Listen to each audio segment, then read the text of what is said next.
Well, if you haven't seen part 1 of my backyard orchard tour, go watch that.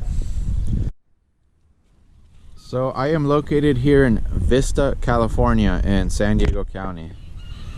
And this is climate zone 10A here. And this is my nopal cactus. And I got quite a bit to you know, it's kind of like it's gonna act like a natural fence here. And you want your cactus kind of out of the way, so this was a good place for them here. And this variety has been in my family for over 40 years. It's a very good eating variety. A lot of people I know don't like nopales, but we do, and we know they're very healthy, so we like to eat them. And this is a Meyer lemon here. So these are all the trees I have on the edges, you know, of the property. And the soil here is a little bit more loamy. I'm sure there's more clay deeper down, but it's pretty loamy. Let me show you here. There's a lot of wood chips. I probably won't be able to dig. The soil's actually getting a little bit dry on the surface now. But this is a Meyer lemon tree. This one's a new addition. I planted it in about like July, I think.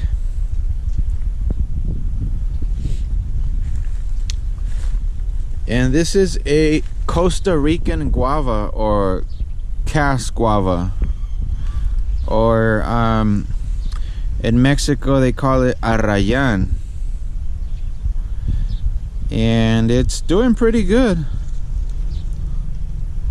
I'm noticing it likes to grow branches out to the sides, not really getting any straight growth, but the plant is doing pretty good.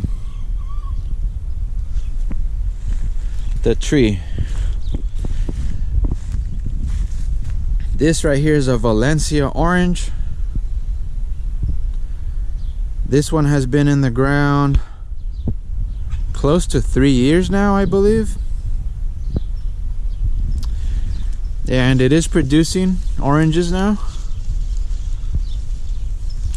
I do get a lot of snails on it. See that? I get the leaf miner. I don't see any leaf miner on it right now. Let's see, is that leaf miner? No. But leaf miner usually attacks the newer growth, and it looks like you can see the little lines on the leaf. It's actually a pest that works its way into the leaf and eats through it, and the leaves will like curl up and everything. But you know what, I don't worry too much about leaf miner. The tree doesn't look as good, but it's not gonna kill your tree. And this one has a little bit of like white fly or something. Same thing. I'm not too worried about it. I don't like to spray any chemicals. I am all organic here. So some nice Washington navel oranges. That tree went in, if not the same day, just a couple of days later. I pretty much planted most of these trees around the same time. This guy, I believe, is probably got the roots got eaten by a gopher. I do have some gophers here. because you know it got water. I mean, we had some pretty good rain this winter. The rootstock is pretty much taking over on this tree, but this was a California Pride, and it doesn't look like it's gonna make it. I might just see if the rootstock will grow, and hopefully it's Manila rootstock. We'll see what happens, but this is the only tree on the property that is suffering right now. So I might get another California Pride mango and probably plant it in the middle over there where I don't really have too much gopher activity. Next one is putting on some good size. These two next trees were 15-gallon trees when I planted them.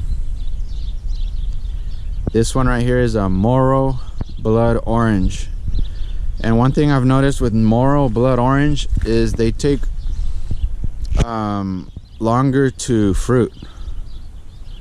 Where the Meyer lemon I showed you guys, it was only a 5-gallon size, and it's got some flowers on it right now. It's only been in the ground, like I said, since like July, and it's already flowering. This guy's been in about 3 years, and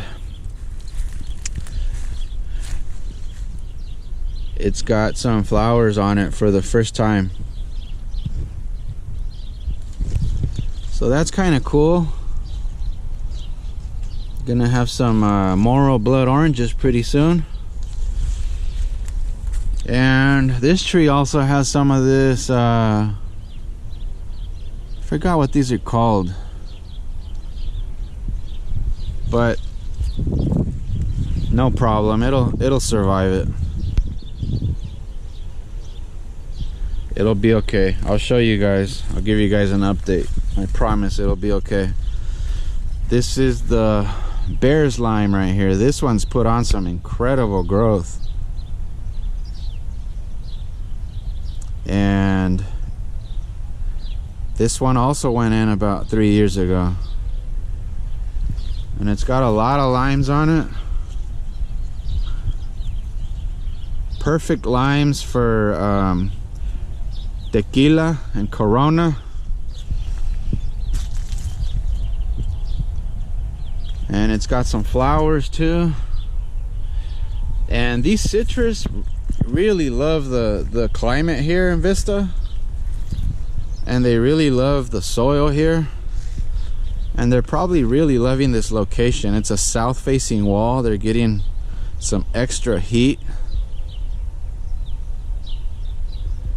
And who knows, later on I've got a little bit of space.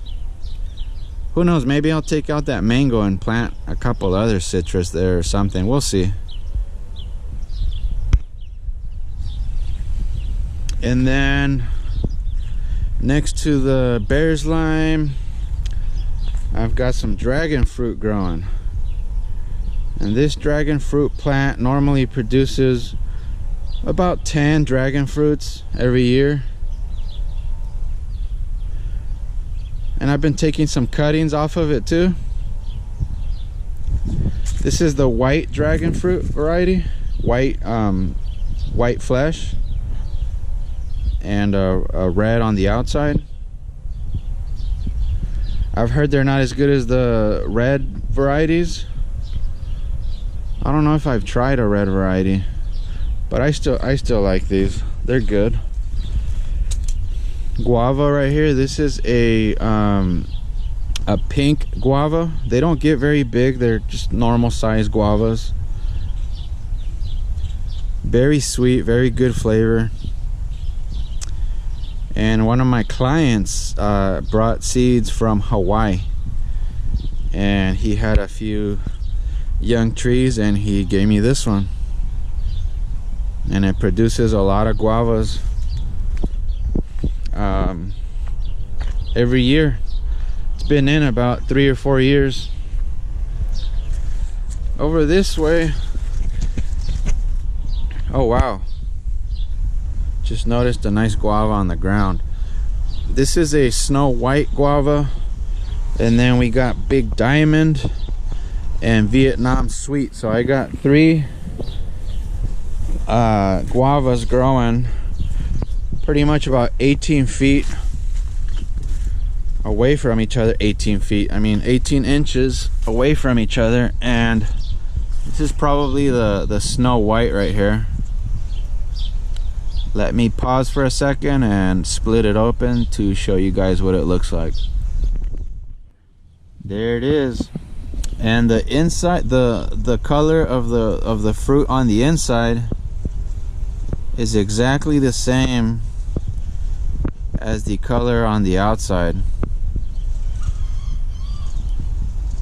And I talked to Steve over at Exotica Nursery in Vista, where I bought this Snow White, and he says it should have been white, you know, more white on the inside.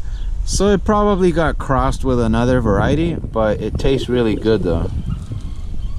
So I'm still very happy having this guava tree. And then there's a couple more. I can't believe I missed these. Those look like they've been, you know, the bugs have been eating them, so I'm probably not gonna, I might just give them to my chickens. But this one here is still okay. Oh, it smells wonderful, and I'm gonna have to take another break and eat this guava. All right, I'm done eating the guava. It was really sweet. And here's another one. I'll pick that one and eat it later. Here's another guava tree. That's also a pink variety. Now we're gonna go up that way.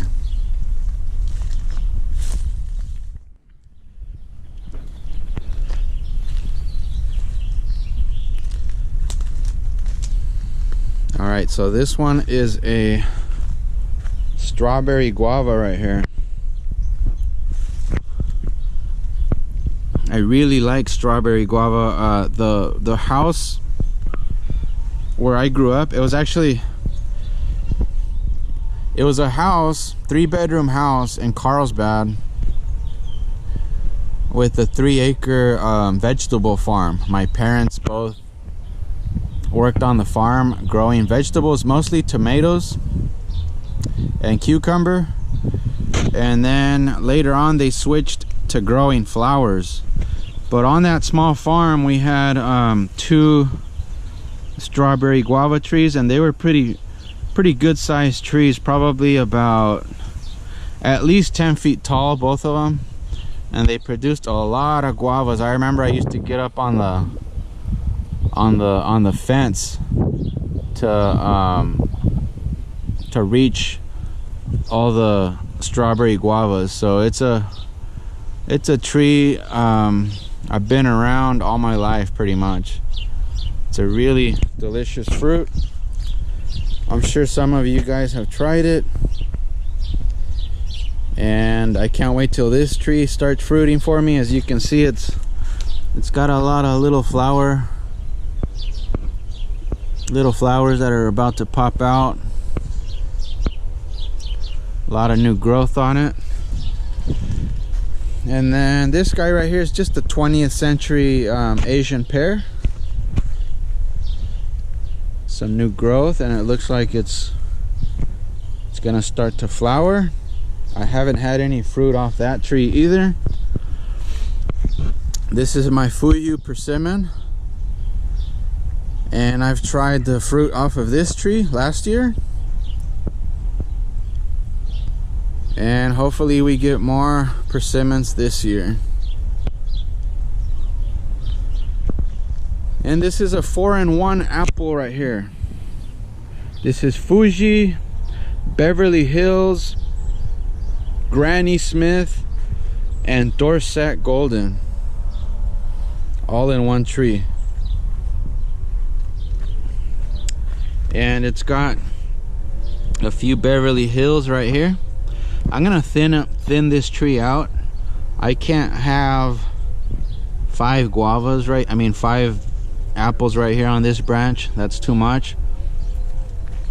I would probably only want maybe 1 apple here, probably another one right here, get rid of those, and then maybe 2 more, maybe a max of 4 apples on this branch. That way the branch doesn't break, and the tree will have more energy to put into the apples I leave on it, and they will grow bigger, and I'll just have better quality fruit. I'll do the same thing over here on the Dorset Golden side, and these are the only 2 that have fruited for me, the Dorset Golden and the Beverly Hills. I haven't gotten anything off of the Granny Smith yet. I'm getting some flowers right now though, or the Fuji. But overall the tree looks healthy, and the trunk is getting a little bigger, so we're looking good. Let's keep going. These are my plums. On the left is Santa Rosa plum. In the back over here is it's a hybrid. It's plum cherry hybrid. It's called Pluary, and it had a lot of flowers on it. I don't see any more flowers now, but let me see if I can find a fruit. Oh, there's one right there.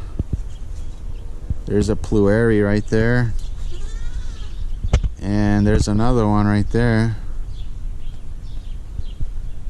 So I don't know, in about a week or 2 I'll be able to see them better. Here's another one right here.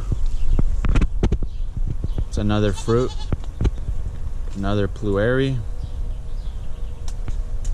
So it looks like I'm finally gonna get some. These trees have been in the ground 3 years. I'm finally gonna have some plums. Here's this is burgundy plum. Looks like this one has a little bit more. You see them right there? And burgundy plum, this one right here, is the pollinator they recommend to go with the Pluary. You see quite a few on this tree. And if you see, they flower and fruit on the new, not new growth, but like 1-year-old growth. So that's what you got to keep in mind when pruning. You don't want to leave just these thicker branches. Like, you don't want to just, you know, cut it up there and leave just that. You want to leave some of these guys right here, because that's where you're gonna get your flowering. Let's see, the Santa Rosa. Let's look at the Santa Rosa. I don't see any fruits on the Santa Rosa yet, but it still has flowers on it, so we'll check back in a few days and see what it looks like. Here are my goats.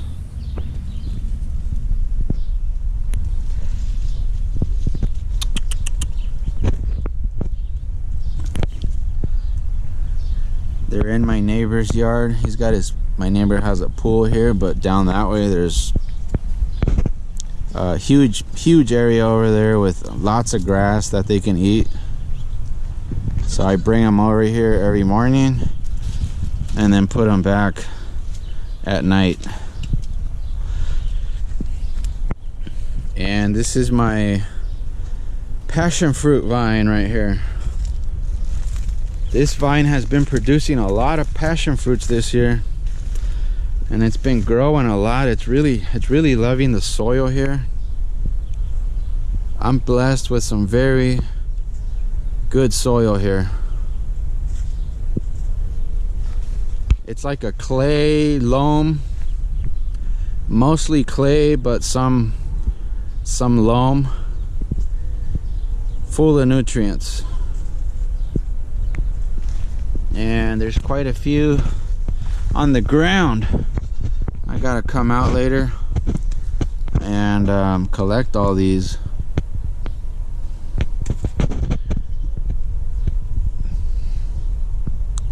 I should start to see some new flowers on it pretty soon. Here's a green fig tree.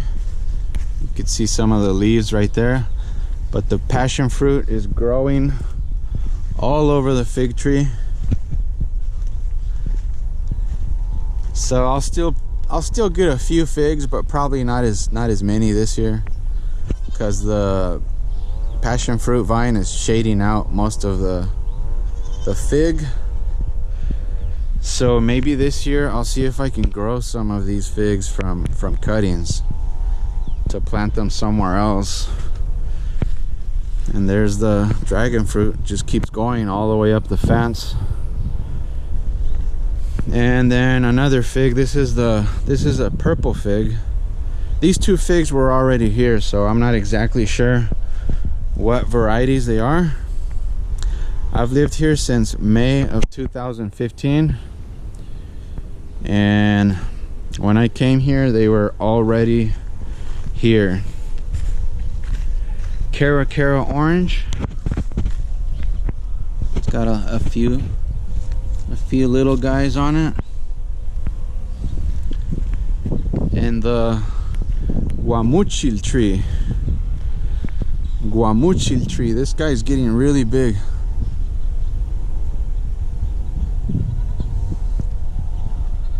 Really nice color on the new leaves.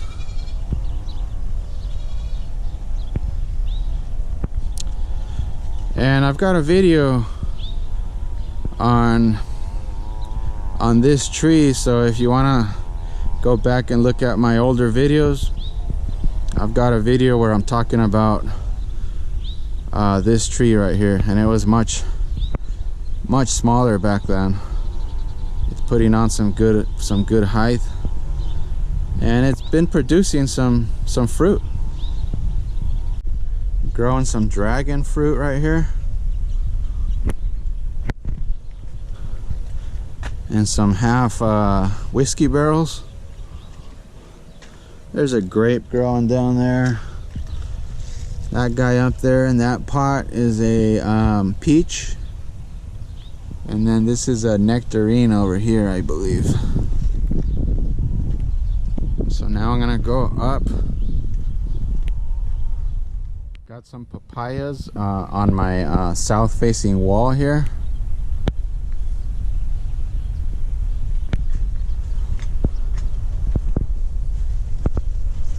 Pretty good size one right there. So these should start ripening up pretty soon.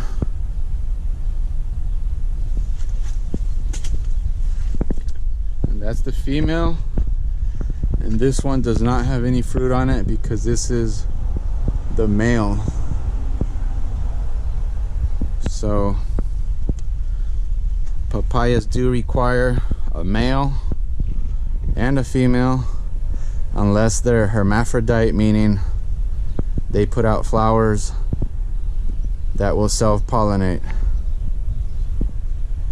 And I do have a couple hermaphrodite papaya plants that I showed you guys on the part 1 tour. And this is the west side of the house, and it's pretty much just succulents on this side.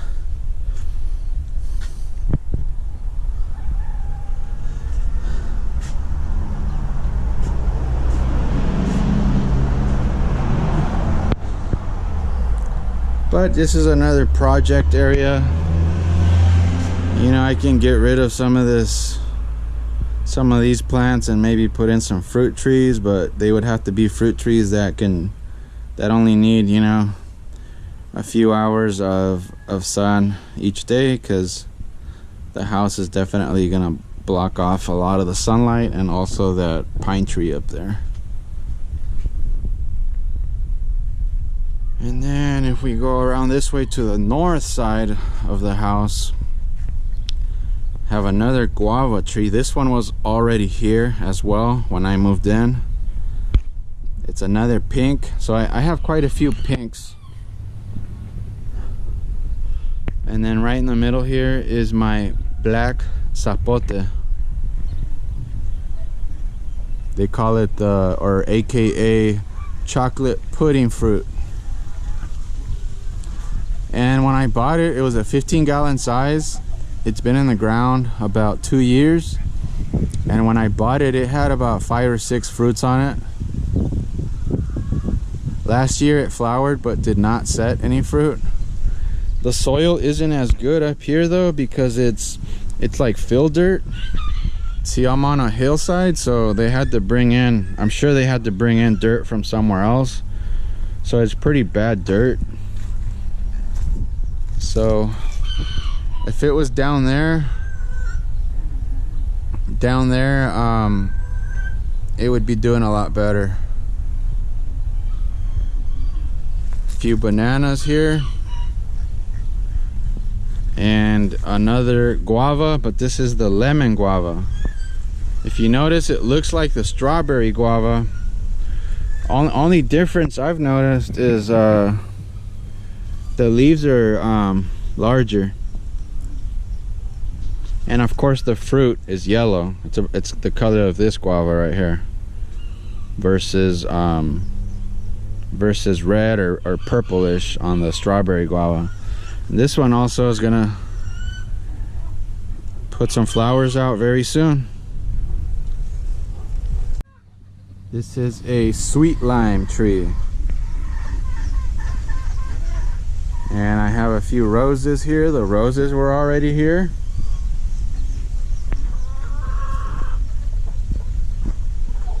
And this is a mountain soursop tree right here, putting out some new growth.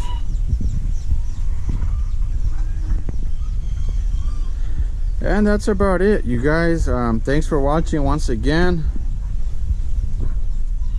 Don't forget to subscribe. Don't forget to leave your comments, any questions, any ideas on what type of videos I should do. Let me know in the comments. And greetings from San Diego, California. Take care, happy gardening, and we'll see you on the next video. Bye.